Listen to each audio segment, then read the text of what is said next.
2019 का जो मुद्दा है वो सिर्फ 2019 का नहीं है, वो आरएसएस और बीजेपी के इन 100 सालों के बीच जो एक हिंदू राष्ट्र की जो आइडियोलॉजी है, जिसमें इनका पूरा मकसद है कि कैसे मुस्लिम एक सेकंड क्लास सिटीजन के रूप में है।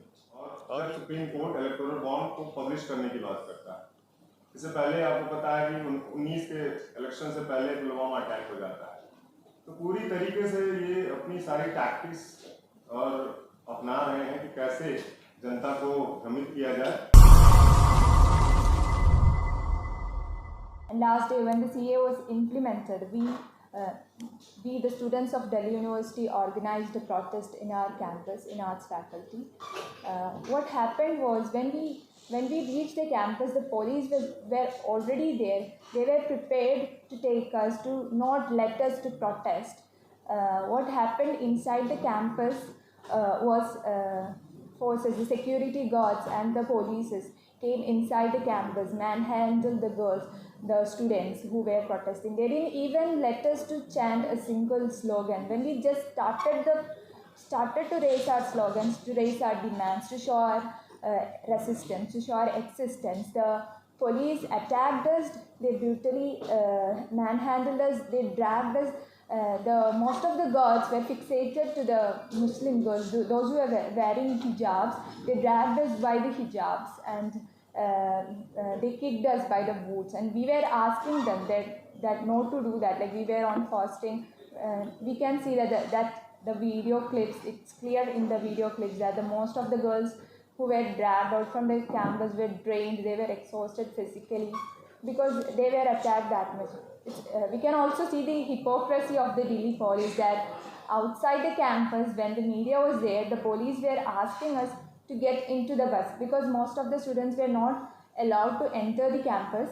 The police were asking us to get into the bus because you guys were not having permission to protest. And we raised our questions like, what is their permission to get into our campus to stop us from protesting? We were there just to peacefully protest and show our remarks, show our resistance against the CAA.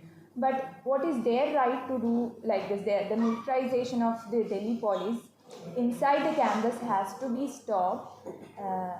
We know how they have changed the narrative during the anti-CIA movement 4 years back, how they have attacked. Also, we know how they have targeted the Muslim girls who have organized, who were the leaders of the protest then.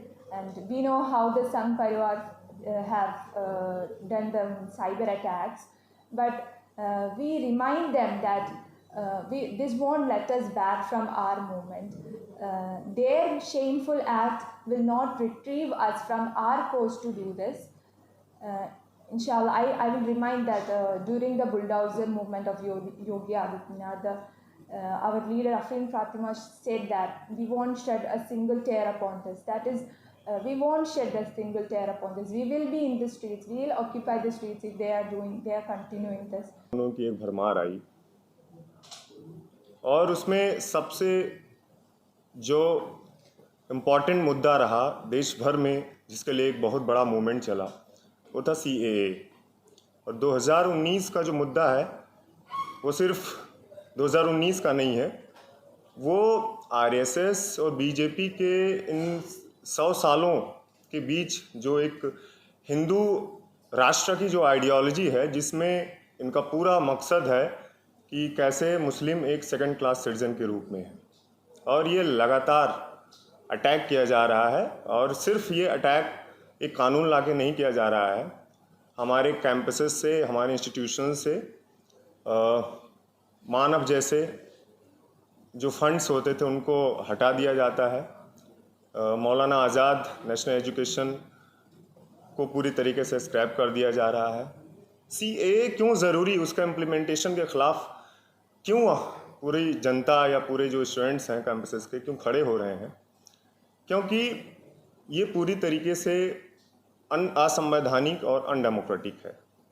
क्योंकि जो देश एक secular structure के रूप में अभी तक हमारे सामने रहा है, वहाँ एक पर्टिकुलर धर्म को एक्सक्लूड करके उसको टारगेट करके एक ऐसे देश की कल्पना की जा रही है जहां पर ये शो किया जा रहा है इस सरकार के द्वारा कि आने वाले समय में इस कंट्री में एक रिलीजन कैसे कंट्रोल करेगा। और वो रिलीजन ये शो करता है कि और जो मुसलमान हैं, जो दलित हैं, उनके स्पेसेस नहीं बचेंगे। और लगातार ये अटैक किया जा रहा है। 2019 में जिस तरह से सीए कानून आया, उसके खिलाफ जनता सड़कों पे उतरी, स्टूडेंट सड़कों पे उतरे। कितने स्टूडेंट्स ऐसे रहे जिनके ऊपर सीए लगाया गया, पत्रकारों के ऊपर सीए लगा रहे हो। अभी भी ये प्रक्रिया जारी है। आप न्यूज़ क्लिक, मकतूब मीडिया जैसे कितने न्यूज़ चैनल्स हैं जिनके ऊपर लगातार अटैक किया जा रहा है, छापे मारी जा रही है। अब हमें फिर से जिस इम्प्लीमेंटेशन की जो खबरें आई, सरकार जो लेके आया उसका नोटिफिकेशन, फिर से जो 2019 में जो हमारा एजिटेशन था, उम्मीद करते हैं कि वो फिर वैसे ही रहेगा। और जैसे किसान आंदोलन हुआ और उनको अपने बिल वापस लेने पड़े, हमारी पूरी कोशिश रहेगी कि सीए के इम्प्लीमेंटेशन को हम पूरी तरीके से नकारे करेंगे, वापस करेंगे। हुकूमतें जो डिसाइड करती हैं वो अपने मंशूर के हिसाब से डिसाइड करती हैं। मगर जहाँ तक डेमोक्रेसीज़ की बात है, डेमोक्रेसीज़ में आवाम की चलती है। तो आवाम जो चाहती है, आवाम की जो मर्ज़ी होती है, उसके हिसाब से आगे के नैरेटिव्स भी सेट होते हैं, आगे के फ़ैसले भी होते हैं। तो हम समझते हैं कि 2019 का जो मूवमेंट रहा और सीए एनआरसी का, एंटी सीए एनआरसी का, वो आवाम का मूवमेंट रहा। कोई ऑर्गेनाइजेशन ने उसको डिक्टेट नहीं किया, कोई ऑर्गेनाइजेशन ने उसको खड़ा नहीं किया, कोई अल्टीमेटम पास नहीं हुआ, कोई नेशन वाइड प्रोटेस्ट कॉल नहीं किया गया, बल्कि हर गांव, हर गली, हर कस्बे से लोग खड़े हुए और उसके ख़िलाफ़ में एक बहुत बड़ा मूवमेंट चला।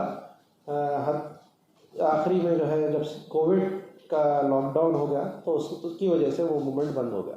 मगर उसके बावजूद हम देखते हैं कि काफ़ी सारे ऐसे अवाम के मूवमेंट रहे, जैसा फार्मर्स प्रोटेस्ट हम देखें 2 साल पहले, जिस तरीके से मजबूत अंदाज में फार्मर्स खड़े हुए और हुकूमत के फ़ैसले बदले। हम समझते हैं कि स्टूडेंट्स, जहाँ तक स्टूडेंट्स की बात है, स्टूडेंट्स अलग अलग मकामात पे इंटेलेक्चुअल डिस्कशंस कर सकते हैं, डायलॉग्स क्रिएट कर सकते हैं। उसके अलावा हमारे तमाम जितने भी बड़े बड़े यूनिवर्सिटीज़ हैं, वहाँ पे प्रोटेस्ट भी जारी है। तो इसके लिए हम समझते हैं कि पब्लिक आएगी सामने और इसके ख़िलाफ़ जो है तमाम आवाम मिलके ये जो एंटी कॉन्स्टिट्यूशनल लॉ रहा उसकी मुखालिफत करेगी और कॉन्स्टिट्यूशन का जो एथोस है, उसकी जो लाइफ है, उसको फिर बाकी बका देने की कोशिश करेगी। कोई जो है 2019 में जिस तरीके से प्रोटेस्ट किए गए थे, 2019 में जो प्रोटेस्ट रहे वो हिंदुस्तान की तारीख़ के एक बहुत ही खूबसूरत तारीख़ का हिस्सा है। हम उस प्रोटेस्ट में शामिल हुए, अलग अलग मुकामात पे एक सेलिब्रेशन का माहौल था।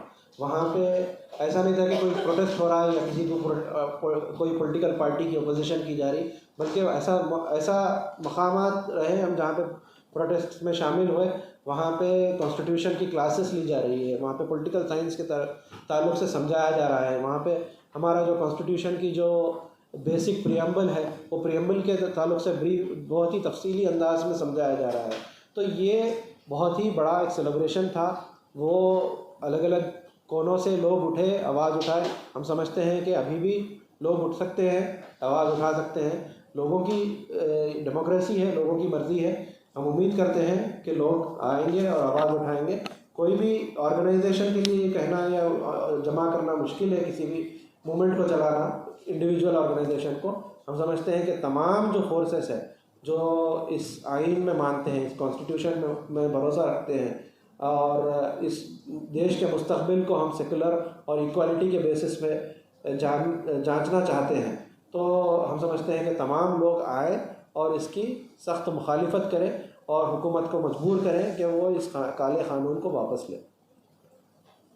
कर सकते हैं यानी जाहिर सी बात, उससे और ज़्यादा संख्या में हम आ सकते हैं, क्योंकि 2019 के बाद जब किसान आंदोलन आपने देखा कि किस तरह से किसान सड़कों पर उतरे और लगातार कितने महीनों तक वो प्रोटेस्ट चला और फिर सरकार को वो कानून वापस लेना पड़ा।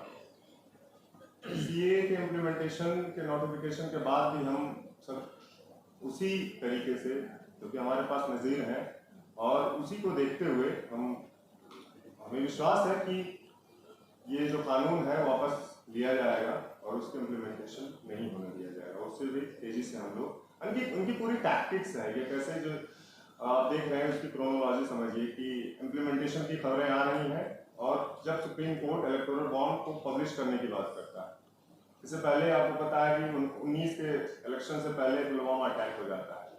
तो पूरी तरीके से ये अपनी सारी टैक्टिक्स और अपना रहे हैं कि कैसे जनता को भ्रमित किया जाए और वो दूसरे मुद्दों पर बात ना कर सके, वो इलेक्टोरल बॉन्ड पे बात ना कर सकते, एजुकेशन पे बात ना कर सके और सारे जितने भी मुद्दे हैं उन पे बातचीत